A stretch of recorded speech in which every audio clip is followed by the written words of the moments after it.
What is up, guys, and welcome to the first official episode of Football Manager. Basically, we had two comments on the last episode, or rather the last episode, which was kind of like the laying the groundwork kind of thing, you know, getting the team sorted, getting to where we wanted to be. So, first comment is from Rotexeter, and it's on screen right now. My suggestions for the series: bring Mumba out of the under-18s to the first team. For a centre-back, I think you should bring in Declan Rice, loan or buy, whichever you prefer. And maybe bring in Harry Winks on loan and Emery Moore as another striker. Looking forward to the series. Appreciate the comment, mate. Absolutely love the comment. Thank you very much for commenting for that and dropping your suggestions in the comment section down below on the last video. So we're going to basically do that now. And we're going to look at, who was it? Declan Rice. So Declan Rice is 19 and he's valued at 21.5 million. So, is he a first team at West Ham though? That's the question. Don't know yet. Bollocks. What is his scouting required? So we don't actually know what his squad role is at West Ham.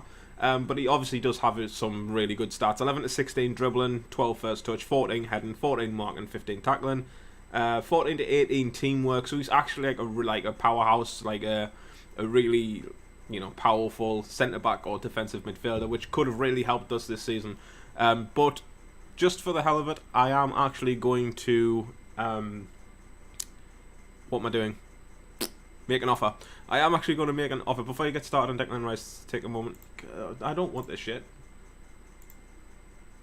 What? Sign players for the first team. Manager. Sign players for the young players for the future. Backroom staff. Jesus. Alright. Anyway. That happened. So, Declan Rice. I'm actually going to go loan offer. And we're just going to go first team. Non-selected. We're not going to actually have non-selected. He can be recalled, he can play in the cup matches, and loan cannot be terminated. We're just going to make that offer and see what West Ham say on that one. So bit offer for Declan Rice, yes. Leave it at that. He also, Rotexeter also mentioned Harry Winks. So let's go and have a look at Harry Winks, midfielder, centre midfielder for Tottenham. Can only play one position, but if he was to play multiple positions over the course of the season, then obviously, like I mentioned in the last episode with the text, players will develop other positions as time goes on, and their stats and everything will increase as they perform better.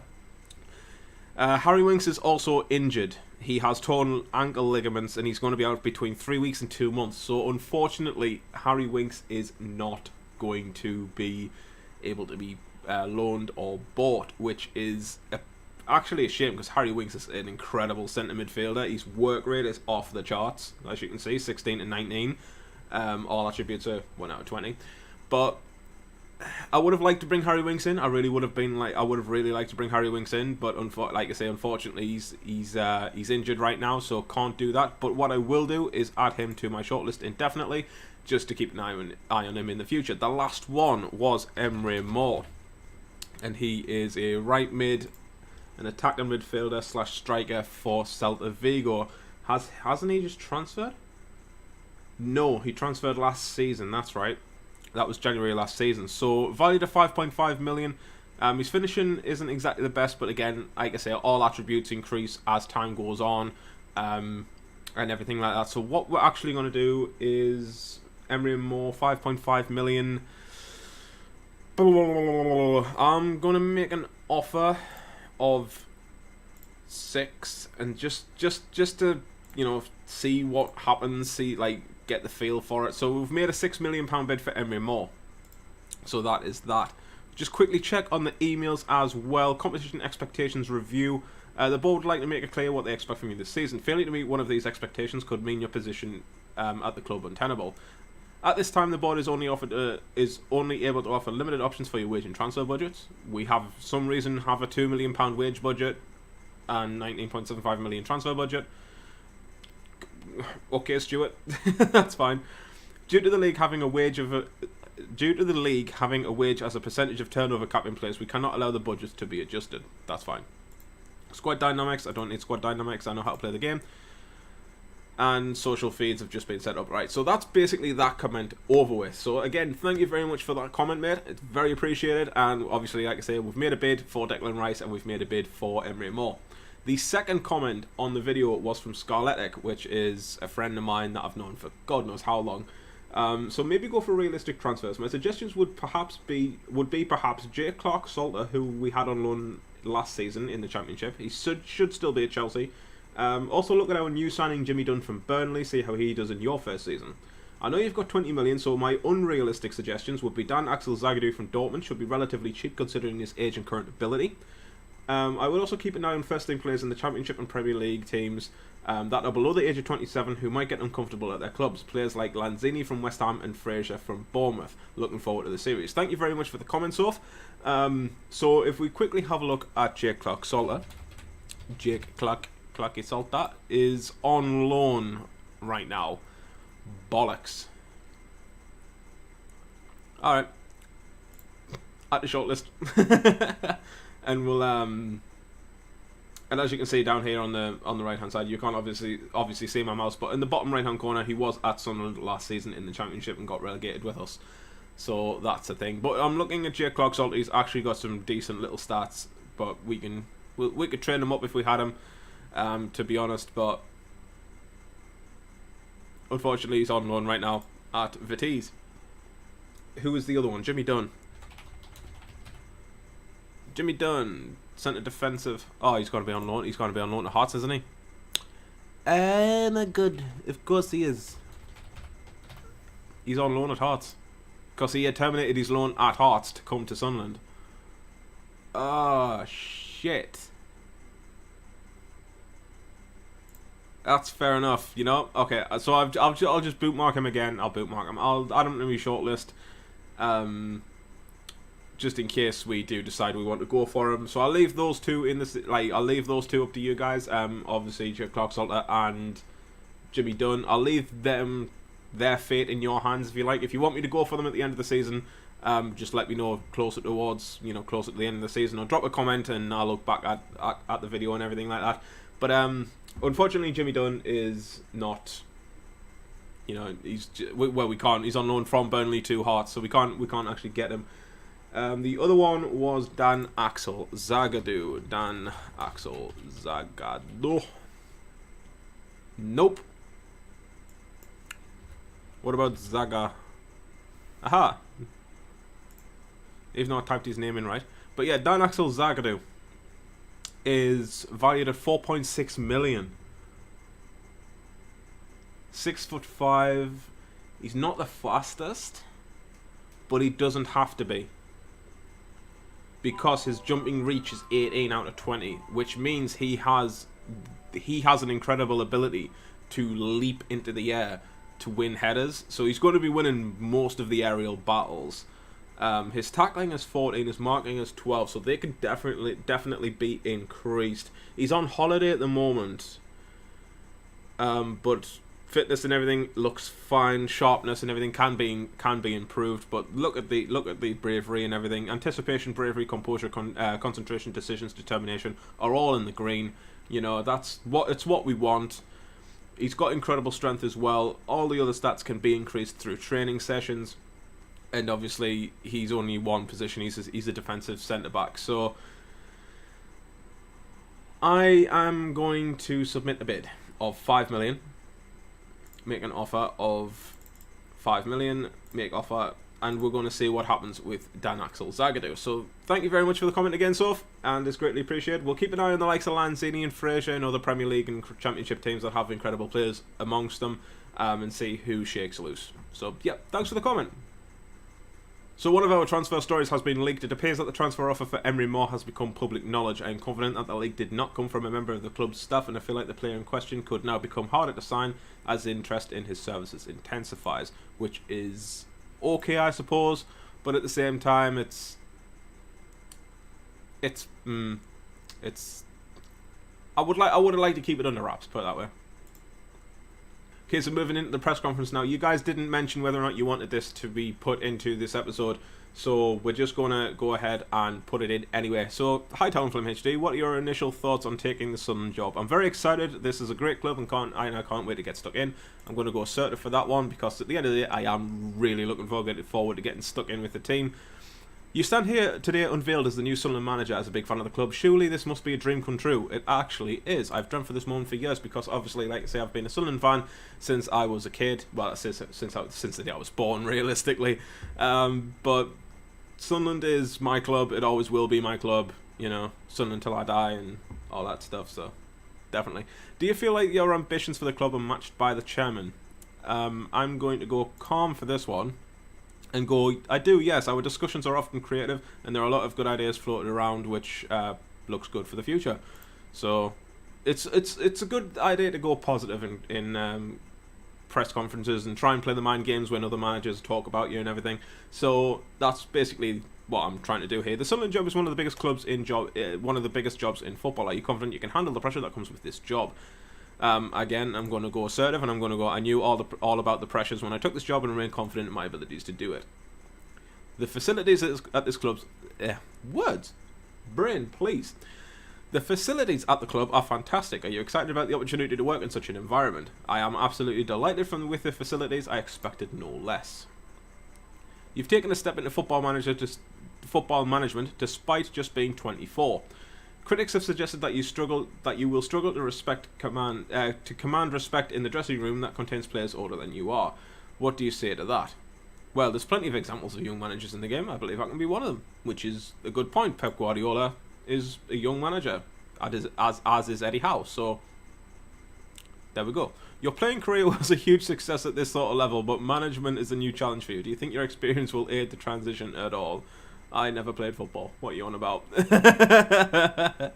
But yeah, I think I'll go passionate for this one, and I believe it will. I've been preparing for management for a number of years now. I'm delighted to start my career. I've just bullshitted my way through that one.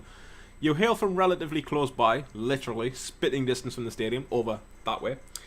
But yeah, you hail from relatively close. Does that help at all in getting the fans on side with your appointment? Of course, it can help, because if you've got a Sunderland born and bred lad in the management role, sorry, then it's going to help boost morale. Sunderland have been on a downward curve for a little while now. Can you get things moving in the right direction? Yes, I can. I was going to say, can I fuck?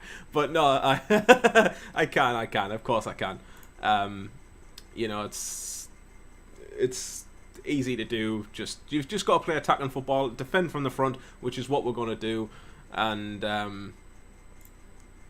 yeah, it's good. Excited for the fresh start. Everyone's upbeat. What role can the supporters play? The fans are going to play a massive part, as the fans do anyway at Sunderland. We're always the 12th man, if you like.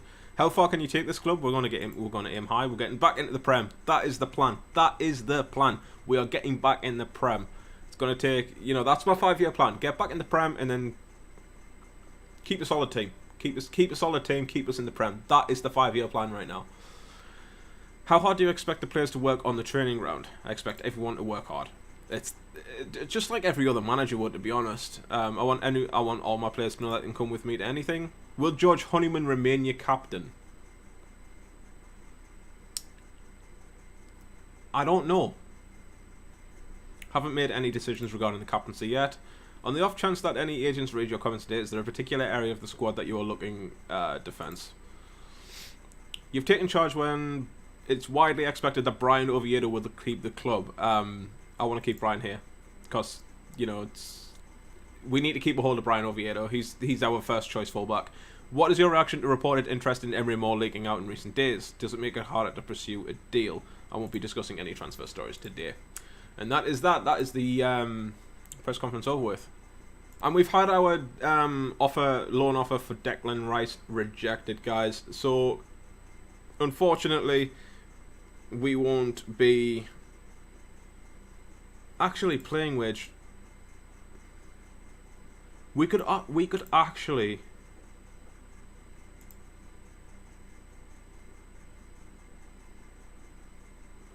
pay his wages.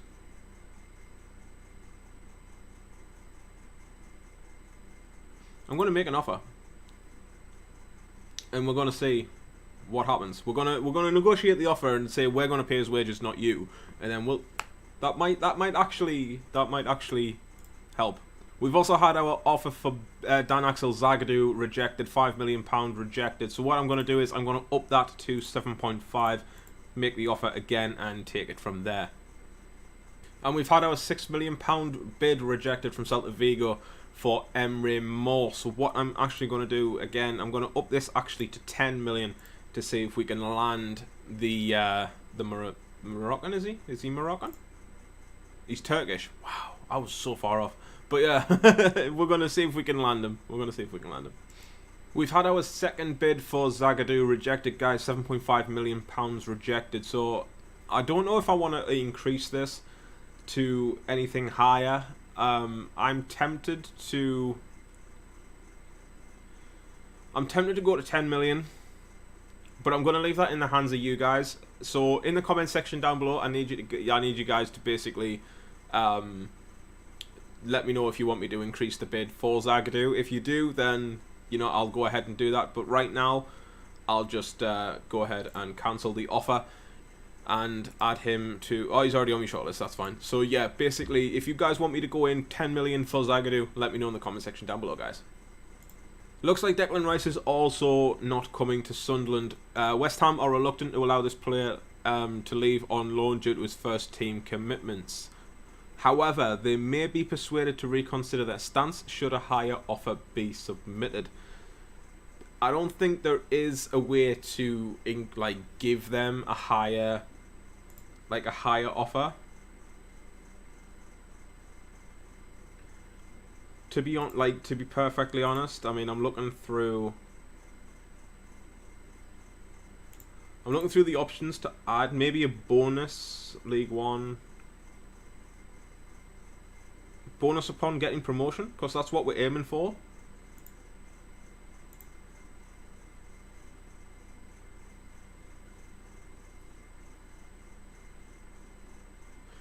See, this is the argument this is the argument I'm having in my head. Like, we could give him upon a promotion. Like, if we were to get promotion with Declan Rice, right? He goes back to West Ham, and then after 10, say 5, 10, 20, 30 games, he would get this bonus, if you know what I mean. So, we'll say after 10 games, we'll give him 100k. Make that offer and see what happens. It's a risky one. And Celta Vigo have responded to our... Well, they've negotiated the offer for Emre Mor. And Celta Vigo won 13.75 million for the Turkish 20-year-old striker, or attacking midfielder, if you like, guys. And they are looking for a striker, an attacking midfielder, or a left back. His minimum fee, his release clause is £50 million. So to get him for 13.75 would be a fucking steal. As well as they want 30% from the next sale. So if we were to buy Emre Mor for 13.75 and then sell him for £30 million to another team, 30% of that 30 million would go to Celta Vigo. So I'm not sure what I want to do in terms of Emre Mor, because I'm looking at Emre Mor as more of a start. He would probably be a starter than he would be like a bench, like an impact player. So I mean, agent feedback, my client isn't interested in speaking to Sunderland. So at the end of the day, Emre Mor's just not interested in coming to Sunderland. He's on 31k wages as well a week. So he would be a bit, he would have an incredible impact on the wage bill, because we do need to manage our money as well. So maybe a loan offer. Maybe a loan. We'll actually, what we'll do is we'll keep an eye on Emre Mor. We'll also pay half of his wages.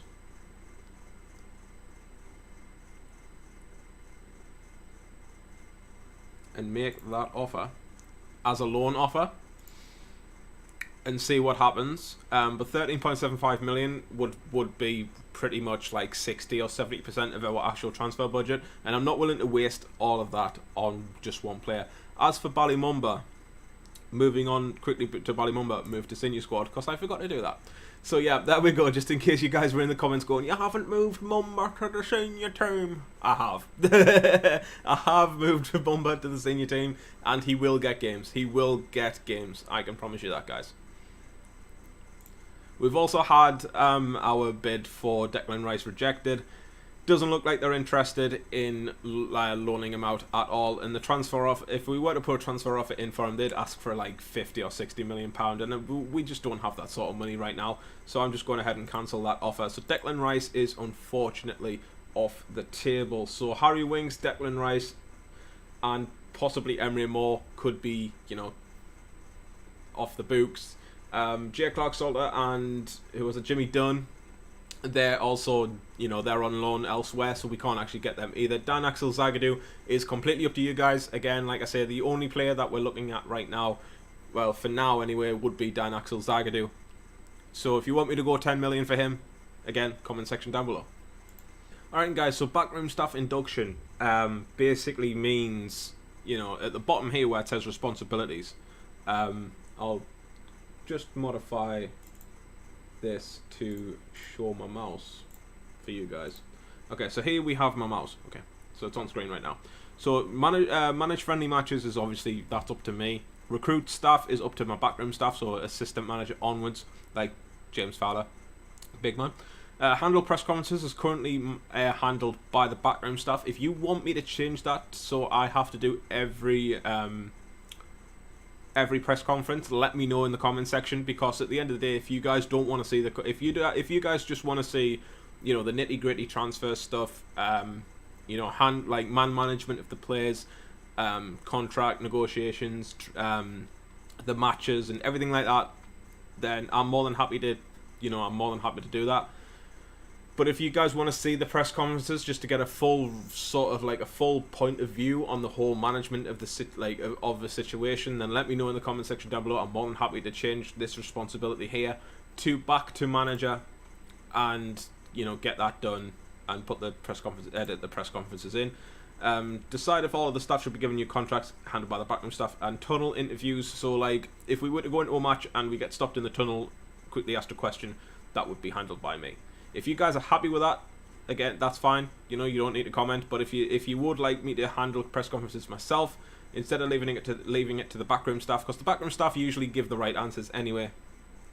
But if you want me to do them personally, and show you guys, you know, them in this series, then let me know in the comment section down below, as well as the Zagadou offer. And we've had our loan offer rejected for Emery Moore, guys. Celta Vigo are reluctant to let Emery Moore leave on loan due to his first team commitments for the club. However, they may be persuaded to reconsider their stance should a higher offer be submitted. So when actually, if you want me to go for the 13.75 or maybe 14 million, just to get rid of the 30% sale, then let me know in the comment section down below. So you've got two decisions to make, guys. 10 million for Zagadou, yes or no, and 14 million for Emery Moore, yes or no. That would be 24 million, I know, but I'm pretty sure we could offload someone to bring the money up a bit. Alright guys, so we are now at the first pre-season game. I was going to say Premier League game there. It's not a Premier League game, it's a pre-season game against Hamilton Academic, and I think that's where we're going to leave this episode for today. So we've got the transfers, you know, pretty much out the way. Plus, but basically what I wanted to do, guys, I wanted to give you guys a little bit of time, you know, a few days before the next episode. I wanted to give you guys a little bit of time to sort of decide what you want to do as far as the Zagadou and Emery Moore offers are concerned. If you guys want me to go for them, again, like I said, drop them in the comment section down below, and, you know, just let me know, basically. I want to thank you for the support on the first episode that we did, episode 0. I want to thank you for the support on that one. You guys do want to see this. It's quite obvious, and I want to thank you guys for commenting on the last video as well. So, like I said, this series is all about what you guys want. you know, as far as signing players and everything's concerned, whatever you guys decide, I am more than happy to do. So if you guys, like I say, if you guys want me to go for Zagadou and Emery Moore, let me know in the comment section down below. So like I say, guys, if you have enjoyed this episode, drop a thumbs up, I'd greatly appreciate it. If you're new around here, hit that subscribe button and the notifications icon so you know when I release your content will go live. Like I say, guys, thanks for watching, and I'll see you later.